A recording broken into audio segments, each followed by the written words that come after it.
France అధ్యక్షుడు Emmanuel Macron Ukraine వెళ్లాల్సిన వాడు కాస్త అకస్మాత్తుగా ఆగిపోవడం అన్నటువంటి సంచలనం సృష్టించింది. France president Emmanuel Macron has scrapped his planned visit to Ukraine.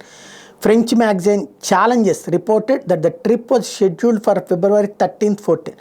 Macron was expected to visit Odessa, Ukraine's largest Black Sea port, and later arrive in Kyiv.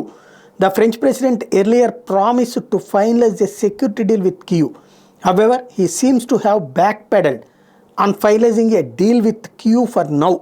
This comes days after Macron said there is no fatigue in Ukraine after the new European deal. ఇది European deal కిందన డబ్బులు $50 billion వస్తాయి కదా, ఆ డబ్బుల్ని Ukraine వాళ్ళు ఫ్రాన్స్కి ఇచ్చేస్తే France కొన్ని ఆయుధాలు ఇవ్వాలి అనుకుంది. అందుకోసం వాళ్ళతో ర్యాపో మెయింటైన్ చేయడం కోసం అని చెప్పేసి మ్యాక్రాన్ ఉక్రెయిన్ పర్యటన పెట్టుకున్నాడు.